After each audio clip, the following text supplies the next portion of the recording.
3 बहनें हैं। उनका एक भाई भी है, मयंक। मयंक अपनी बहनों को बहुत प्यार करता है, लेकिन मयंक की पत्नी सविता इस मामले में मयंक से बिल्कुल ही अलग है।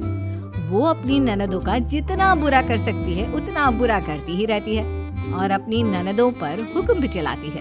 करिश्मा, करिश्मा, तुमने अभी तक नाश्ता नहीं बनाया? तुम्हारे भैया को ऑफिस जाने में देर हो रही है। हाँ भाभी, बस अभी बनाती हूँ। करिश्मा, तुम ये ढीलापन छोड़ दो। कल को पराये घर जाना है। वहाँ अगर तुम इस तरह से काम करोगी तो लोग क्या कहेंगे कि माँ ने और भाभी ने कुछ सिखाया नहीं। और तुम्हारी दोनों बहनें कहाँ हैं?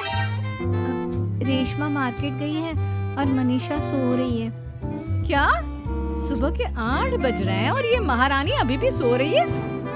ये कहते हुए सविता अपनी सास दुर्गा देवी के पास जाती है। माँ जी, देख रही हो अपनी बेटियों के तौर तरीके? क्या हुआ बहू, सुबह सुबह क्या कर दिया मेरी बेटियों ने?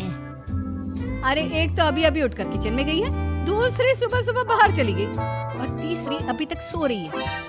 क्या करूं मैं इन तीनों का, मैं तो परेशान हो गई हूँ। जा जाकर उठा उसे और रेशमा से मैं बात करती हूँ। सविता सीधा मनीषा के कमरे में जाती है और उससे कहती है, महारानी जल्दी उठो, सूरज सर पर आ गया है। भाभी थोड़ी देर और सोने दो ना, मैं रात को लेट सोई थी। वो क्या है ना, यूनिट टेस्ट चल रहे हैं। शराफत से उठती है या नहीं, या फिर पानी की भरी बाल्टी डालूं तेरे ऊपर? नहीं नहीं भाभी, मुझे बिस्तर में नहीं लाना, उठती हूँ मैं। मनीषा जल्दी से उठकर बाथरूम में चली जाती है। सभी आराम से बैठकर नाश्ता कर रहे होते कि तभी रेशमा बाजार से हाथ में सामान लिए आ जाती है। रेशमा को देखते ही सविता उस पर बरस पड़ती है। लो, आ गई महारानी।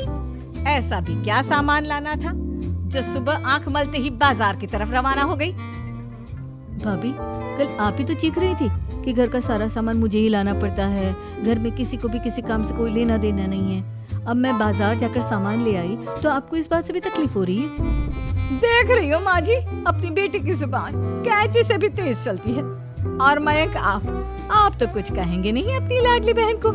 रेशमा, अपनी भाभी से ऐसे बात नहीं करते। चलो माफी मांगो। भैया, मैं क्यों माफी मांगू? आप भाभी से बोलिए ना कि हम पर कम हुक्म चलाया करे। हम इस घर की बेटियां हैं और आपकी पत्नी की ननद है, नौकरानी नहीं। लो कर लो बात। इनकी भलाई के लिए कुछ भी बोलो तो इन्हें बुरा लग जाता है। इस घर में यही इज्जत है मेरी।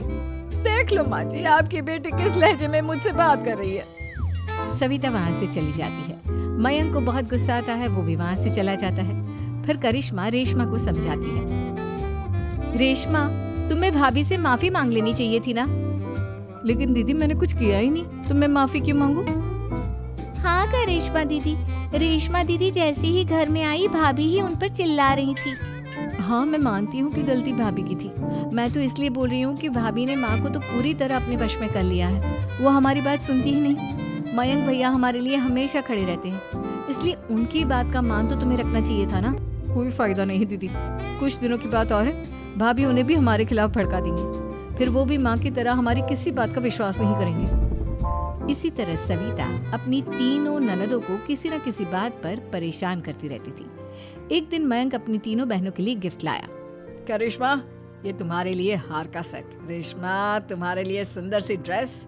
और मनीषा, तुम्हें किताबें पसंद है ना, तुम्हारे लिए किताबें लाया हूँ। थैंक यू भैया। थैंक यू भैया। थैंक यू भैया। करिश्मा, तुम्हारा नेकलेस कितना सुंदर है, ये भैया कहाँ से ले आए होंगे? मैंने भैया को 3 दिन पहले फोन पर ये डिजाइन दिखाया था और आज भैया ये ले आए। सविता तो अपनी ननदों के गिफ्ट्स देखकर जल गई और करिश्मा का नेकलेस तो उसे भी बहुत पसंद आया था। अपनी बहनों के लिए कितना अच्छा नेकलेस लेकर आए हैं, मुझे कभी कोई गिफ्ट नहीं दिया। मैं आज ही ये हार चुरा लूंगी। रात में सविता करिश्मा का हार चुरा लेती है और इसी तरह उसे अपनी ननदों की जो भी चीज़ अच्छी लगती वो उसे मांगती नहीं, बल्कि रात के अंधेरे में चुरा लेती।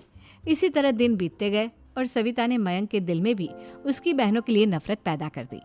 एक दिन मयंक ने करिश्मा और रेशमा के लिए रिश्ता देखा और ये बात उसने घर में सबको बताई। माँ, करिश्मा और रेशमा के लिए बहुत अच्छा रिश्ता आया है, वो लोग कल इन्हें देखने आ रहे हैं। आप और सविता मिलकर सारी तैयारी कर लेना। ये सुनकर करिश्मा और रेशमा खुश हो जाती हैं, लेकिन सविता सोचती है, अगर इन दोनों बहनों की शादी हो गई तो घर और बाहर का काम कौन करेगा? मनीषा तो एक नंबर की कामचोर है, उससे तो किसी बात की उम्मीद लगाना ही बेकार है। मुझे इस शादी को रोकना होगा। अगले दिन सभी लड़के वालों के स्वागत की तैयारी करने में लगे होते हैं। तभी मयंक अपनी बहनों से आकर कहता है, तैयार हो गई तुम दोनों? देखो दोनों लड़के बहुत अच्छे हैं, मैं कोई कसर नहीं छोड़ना चाहता, इसलिए तुम उनके सामने अच्छे से बिहेव करना और अपनी भाभी से लड़ने मत लग जाना। करिश्मा, तुम वो नेकलेस पहन लो ना जो मैं तुम्हारे लिए लाया था। भैया मैं बहुत देर से वो नेकलेस ढूंढ रही हूँ, लेकिन मुझे मिल ही नहीं रहा। क्या तुमने नेकलेस खो दिया? तुम्हें पता भी है वो कितना महंगा था? तुम कोई काम ढंग से नहीं कर सकती। मयंक गुस्से में वहां से चला जाता है। थोड़ी देर बाद लड़के वाले भी आ जाते हैं। वो दोनों बहनों को पसंद कर लेते हैं और रिश्ता पक्का हो जाता है। लेकिन सविता के दिमाग में तो कुछ और ही खिचड़ी पक रही थी। वो पंडित जी के पास करिश्मा की कुंडली लेकर जाती है और उन्हें पैसे देकर करिश्मा की कुंडली बदलवा देती है।